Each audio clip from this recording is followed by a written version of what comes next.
আসসালামু আলাইকুম, আমি জুবায়ের। আজকে টিউটোরিয়ালে আপনাদের যেটা দেখাবো সেটা হচ্ছে যে আমরা ইউজার রেজিস্ট্রেশন মডেল যেটা তৈরি করেছিলাম এটার মাধ্যমে আমরা ডাটাবেজে কি করব, ডাটা ইনসার্ট করব। তার কারণে আমরা কি করব, এখানে যে আমরা থান্ডার ক্লায়েন্টের মাধ্যমে আমরা যে ইউআরএলটা নিয়েছিলাম এবং এই যে ফিল্ডগুলো ফর্মের মধ্যে এখানে জেসন আর ফর্ম আছে, আমরা ফর্ম নিয়েছি। ফর্মের মধ্যে যে ফিল্ডগুলো নিয়েছি, এই যে এই ফিল্ডগুলো নিয়েছি। ইমেল, পাসওয়ার্ড, তারপর আরও যদি ফিল্ড লাগে আপনি এখানে আরও ফিল্ড নিতে পারেন। আপনি যেমন কোনো কিছুতে ক্লিক দিবেন তখন আরেকটা ফিল্ড তৈরি হয়ে যাবে, ঠিক আছে? তো ফিল্ডগুলো তৈরি করে নিলেন। তারপরে এখানে যদি আপনার ইমেজ ফাইল লাগে তাহলে আপনার বা কোনো ফাইল আপলোড করার ফাংশন তৈরি করা লাগে তাহলে আপনি এখানে ফাইলে ক্লিক করতে পারেন। তো ফাইলে ক্লিক করার সাথে সাথে এখানে দেখেন ফাইলস নামে আরেকটা ফিল্ড চলে আসলে আমি এখানে আরেকটা ফাইলের নাম, ফিল্ডের নাম দিলাম হচ্ছে ইমেজ ফিল্ডের নাম দিলাম ইমেজ এবং এখানে আমরা চুজ ইমেজ যাওয়ার পর আমরা একটা ইমেজকে চুজ করেছি। এই যে চুজ করেছি ইমেজটাকে। এবং এখন আমরা কি করতে পারি, এই ইমেজটাকে সবগুলোকে আমরা পেতে পারি। এখন দেখেন আমরা ফাইলসটাকে আমরা দেখতে যাচ্ছি, রেস.json করলে পারে এখানে রেসপন্সে আমরা সেটা দেখতে পারবো। রেসপন্সে আমরা ইমেজ ফিল্ডের নামটা আসছে এবং এই ইমেজের যে অবজেক্টটুকু আছে, যে ফাইলগুলো, ফাইল পাথ, তারপরে অরিজিনাল ফাইল নেম এবং নিউ ফাইল নেম, এগুলো কি হচ্ছে, এগুলো আমরা পেয়ে যাচ্ছি। আর টাইপটা কি সেগুলো কিন্তু আমরা দেখতে পাচ্ছি। তো একইভাবে আমরা কেন পাচ্ছি এটা আমরা আগে দেখাচ্ছি যে ফরম্যাটেবল মাধ্যমে আমরা এটা পাচ্ছি। এইগুলো আমরা আগে দেখাইছি। এখন যদি আমরা ফিল্ডসগুলোকে দেখি তাহলে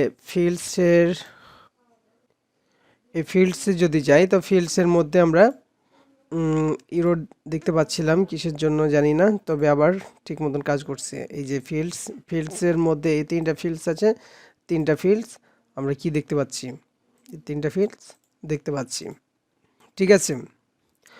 তো এই ফিল্ডসগুলো দেখেন আমাদের তাহলে কয়টা, তিনটা পাচ্ছি। আর এখানে দেখেন রিকোয়ার যেগুলো আছে সেগুলো দিতেই হবে, একটা, দুইটা, তিন, চার। আর এগুলো ডিফল্টগুলো না দিলেও চলবে। রিকোয়ারগুলো চারটা ফিল্ড, তাহলে এই তিনটা আর ইমেজ জন্য একটা, চারটা। এই চারটা ফিল্ড আমরা পেয়ে গেছি।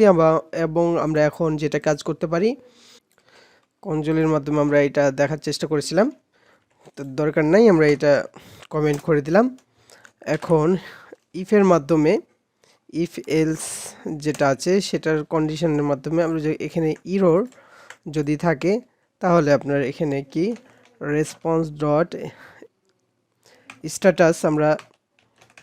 স্ট্যাটাস কোড আমরা এখানে সেট করে দেবো এবং জেসনের মাধ্যমে আমরা এটাকে একটা মেসেজ পাঠিয়ে দেবো। স্ট্যাটাস কোড হচ্ছে কত, 500 এবং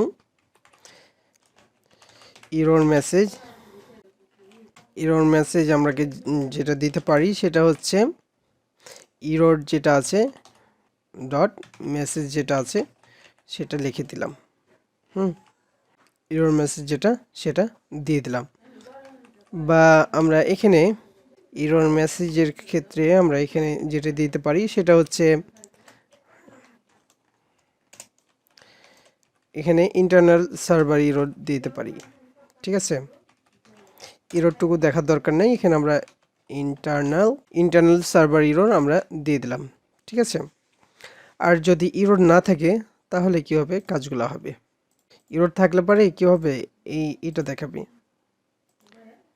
আমরা যখন কোনো ভ্যালু না দিব তখন দেখেন কি হয়। তো এখানে দেখেন যে কোনো ইরর নাই, তার কারণে এটা চলে আসছে এখানে। এখন এখানে ফিল্ডসগুলো যদি আমরা দেখতে চাই, এই যে আমরা এখানে দেখতে পাচ্ছি আর ফিল্ডসগুলো দেখতে পাচ্ছি, তাহলে এখানে কোনো ইরর নাই, আমরা ইরর পাচ্ছি না, তাই না?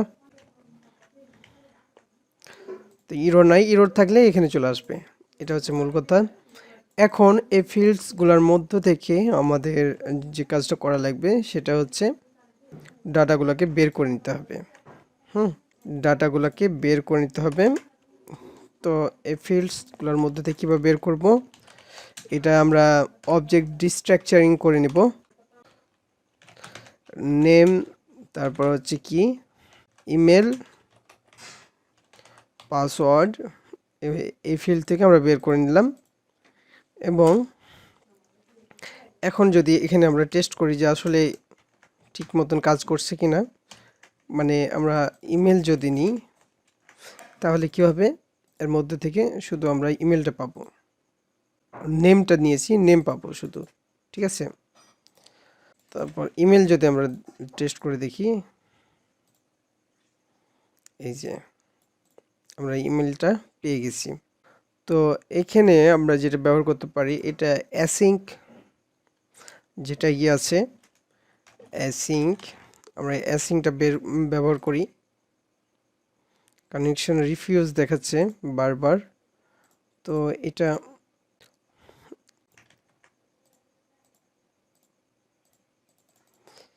ঠিক মতন কাজ করবে। এটা এই এডিটরের কারণে হতে পারে এটা প্রবলেমটা। তো আমরা এখানেই অ্যাসিংটা ব্যবহার করছি, যেহেতু আমরা এখান থেকে সব কোডগুলো আমরা এর মধ্যেই করতে হবে আমাদের।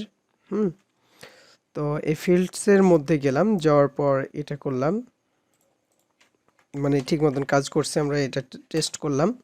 টেস্ট করার জন্য আমরা res.json-এর মধ্যে দিচ্ছি, তখন রেসপন্স হিসাবে আমরা এখানে পেয়ে যাচ্ছি, ঠিক আছে।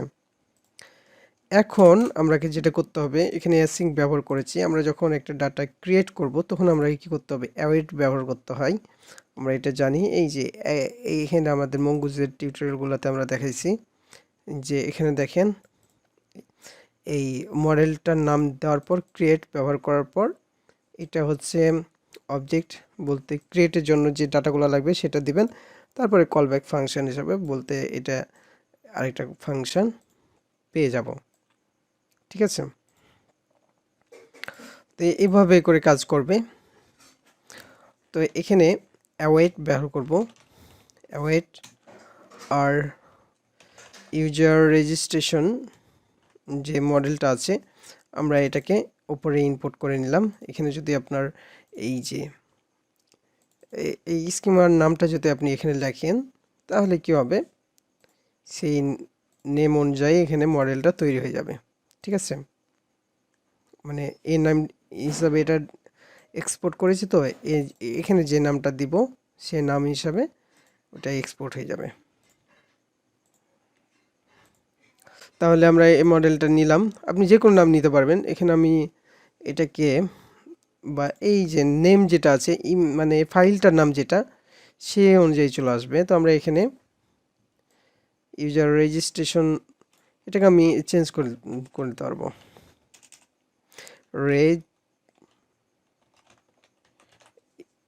ইউজার রেজিস্টার মডেল নামে আমরা দিয়ে দিলাম। যে কোনো নাম আপনি দিতে পারবেন, যেহেতু আমরা এটা মডিউল ডট এক্সপোর্ট করেছি। এগুলো আমরা আগের টিউটোরিয়ালগুলোতে দেখাইছি কিভাবে করব। আপনি না বুঝতে পারলে কি করবেন, আগে টিউটোরিয়ালগুলো দেখে আসবেন। এখানে আমরা কি কি ফিল্ড দিয়েছি, এখানে 4টা ফিল্ড দেখাইছি, এখানে 4টা ফিল্ড তাহলে আমরা নিয়ে নিই। এখানে হচ্ছে নেম, এখানে ডিস্ট্রাকচার যেহেতু করে নিয়েছি এখানে নেম ব্যবহার করলাম। আমরা একই নাম যদি হয় বারবার তাহলে কি করব, এভাবে করে ব্যবহার করব না। সেটা হচ্ছে এই ফিল্ডের নেম, এই ফিল্ডের নেম আর যেটা ডাটা দিব সেটার ফিল্ডের নেম যদি একই হয় তাহলে কি করব, শুধু ইমেল দিলেই হয়ে যাবে। এভাবে লেখার দরকার নেই। পাসওয়ার্ডের ক্ষেত্রে কি করতে পারি, পাসওয়ার্ড দিলাম, তারপর এখান থেকে যেহেতু নিচ্ছি আমি যদি চাই যে এখান থেকে ডট এই পাসওয়ার্ড আমি ডিস্ট্রাকচার না করেও আমরা এটা ব্যবহার করতে পারি। তো আমি 3 রকমভাবে দেখাচ্ছি, যদি আপনি এভাবে দেন তারপরও কাজ করবে, আপনি যদি শুধু এইটা দিয়ে দেন তারপরও কাজ করবে, আপনি যদি এখান থেকে না নিয়ে এই ফিল্ড নেম, এটা হচ্ছে স্কিমার যে ফিল্ড নেম সেটা দিলাম, আর এই যে এখানে যে ফিল্ডস নিয়েছি এই ফিল্ডস ডট পাসওয়ার্ড যদি করি তাহলে কি হবে, এই যে এই পাসওয়ার্ড দেওয়া আছে পাসওয়ার্ডটা আমরা এখান থেকে নিয়ে নিলাম। তারপর এখানে ফাইলস আছে, এখানে দেখেন আমরা যখন ফাইলসগুলো ব্যবহার করতেছি তখন কি হয়, এই যে ফাইলসটা পাচ্ছি, এখানে ইমেজ কথাটা আমরা দেখতে পাচ্ছি না, এখানে দিতে হবে কি, ইমেজ দিলাম, ইমেজ।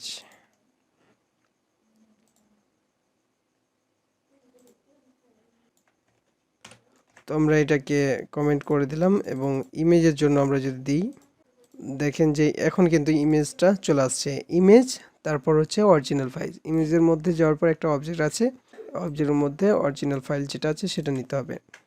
আমরা যদি এখন ডট ইমেজ ব্যবহার করি তাহলে দেখেন এখন পাচ্ছি এটা অরিজিনাল ফাইল নেম যেটা আছে সেটাকে নিলাম, নেওয়ার পর এটা দিয়ে দিলাম।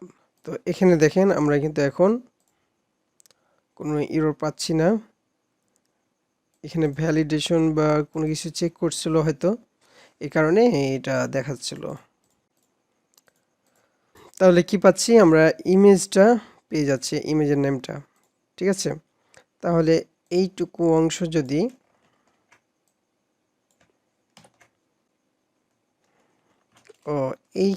এইখানে কিন্তু এটা ক্রিয়েট করার সময় এটা পাচ্ছিল। তাহলে এখানে ইমেজ নেম ফিল্ড নেম যেহেতু, আর এখানে আমরা এখান থেকে ডাটাটা নিয়ে নিলাম। আপনি ডিস্ট্রাকচার থেকে কিন্তু আমরা এটা নিতে পারতাম, কিন্তু আমি এখান থেকে সরাসরি নিলাম তাই এটা। তাহলে এটা আমরা ব্যবহার করিনি, এখান থেকে এটা উঠাই দিলাম, যেটা ব্যবহার করব না সেটা উঠাই দেব। তাহলে আমরা এটাই কি করলাম, তো এভাবে করে আমরা এই ইমেজ নেমটাকে আমরা ক্রিয়েট করতে পারবো। এখন এখন এখন যদি দেখি যে আমাদের ডাটাটা কিন্তু সেভ হয়ে যাওয়ার কথা,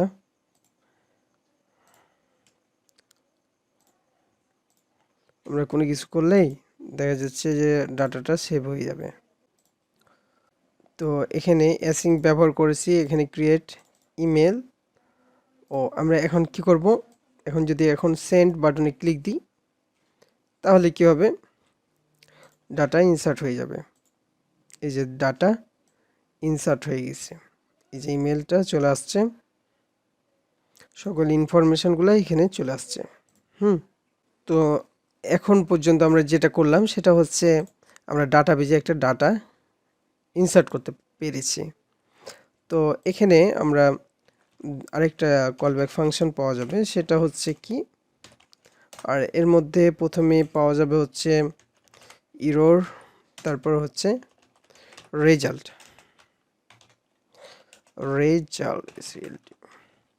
তো দুইটাই পাবো। এখানে ইফ এলস ব্যবহার করব, এই স্টেটমেন্টটা ব্যবহার করব। যদি ইরর থাকে তাহলে কি লিখতে পারি, এখানে যে ইররটা আছে সেটা লিখতে পারি। তার আগে এখানে আমরা যাওয়ার পর এখানে 403 ইরর মেসেজ যদি দিই, এখানে 403 যদি দিই তাহলে কি হবে, আমরা একটা ফিল্ড দিলাম না, ঠিক আছে, না দিয়ে যদি আমরা রিকোয়েস্ট পাঠার চেষ্টা করি তাহলে কি হবে, এটাকে ডিলিট করলাম, ডিলিট করার পর আমরা এখানে যাওয়ার পর সেন্ড যদি করি,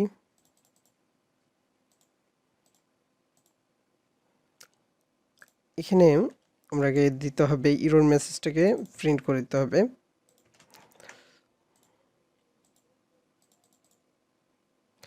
তো দেখেন এখানে ইরর মেসেজ যেটা আছে সেটা দেখাই দিছে। এখানে যদি আমরা মেসেজটা প্রিন্ট করি, ইউজার ভ্যালিডেশন ফেল্ড, এটা দেখাতো।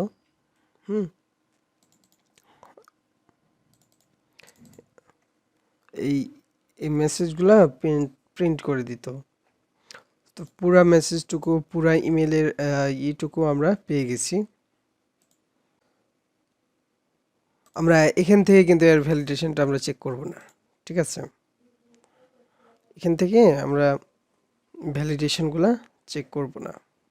বা এখান থেকে যদি আমরা ভ্যালিডেশন চেক করতে চাই তাহলে আমাদের যেটা করতে হবে, এরপরে আমরা ভ্যালিডেশন নিয়ে কাজ করব যখন, তখন এগুলো দেখাবো। আপাতত আমরা এইখান থেকে মেসেজটা প্রিন্ট করে দেখাচ্ছি, যেখানে যদি যদি কি হয় মেসেজ কোনো ভুল থাকে, তখন ইরর থাকে, তাহলে এটা দেখাবে। আর যদি ইরর না থাকে তাহলে কি হবে,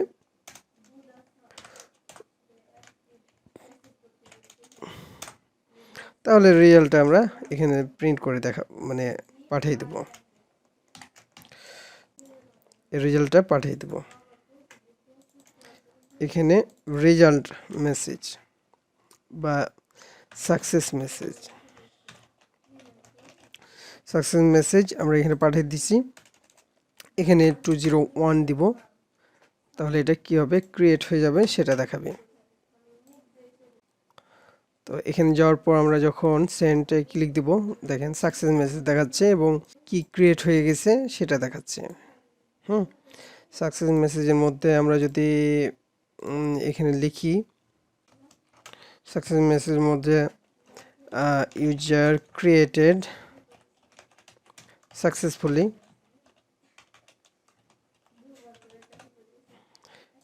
এখন কিন্তু কানেকশন ইরর দেখাবে। মেসেজটা যদি দেখি, এখানে ডবল হচ্ছে কি আছে, একবার যেহেতু এটা কি হয়ে গেছে, একবার হয়ে গেছে, এটা ইনসার্ট করা একবার হয়ে গেছে, এটাতে আমরা আবার কি করতে পারবো না, ব্যবহার করতে পারবো না। তার কারণে এটা কি দিয়েছে, এই ইরর মেসেজটা দিয়ে দিয়েছে।